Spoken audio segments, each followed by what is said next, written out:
আজকে আমি চিঁড়ের পোলাও বানাবো। চিঁড়ের পোলাও বা পোহা অনেকে অনেক কিছুই বলে থাকে। তো চিঁড়ের পোলাও বানানোর জন্য আমি মটর নিয়েছি, সবুজ মটর, গাজর কেটে নিয়েছি, বাদামটা ভেজে নিয়েছি, আর এর সাথে কাজু দেব।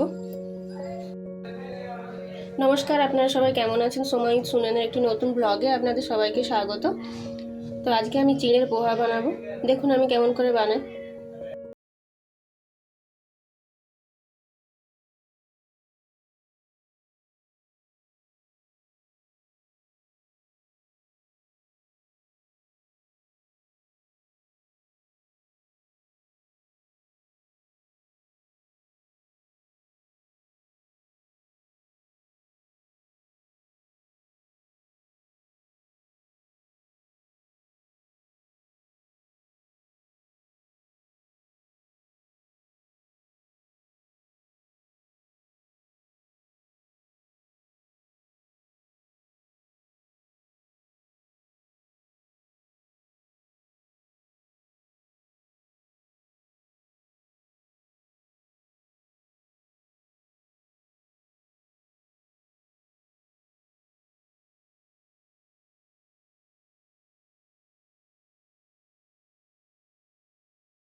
চিঁড়ের পোলাও বানাতে বেশি কষ্ট নেই, খুব অল্প টাইমেই বানানো যায়, তাই আপনারাও বানাতে পারেন। হয়ে গেছে। তো এর উপর আমি একটু এলাচ গুঁড়ো ছড়িয়ে দিচ্ছি। এলাচ গুঁড়োটা দিলে পরে বেশ ভালো সেন্টও ছাড়ে। তারপরে আমি একটু অল্প চিনি মিশিয়ে দেব, একটু মিষ্টি মিষ্টি হলে ভালো লাগে। এতে আমি অল্প চিনি দিয়ে দিচ্ছি, চিনিটা দিয়ে নাড়িয়ে নেব। একটু মিষ্টি মিষ্টি হলে ভালো লাগে।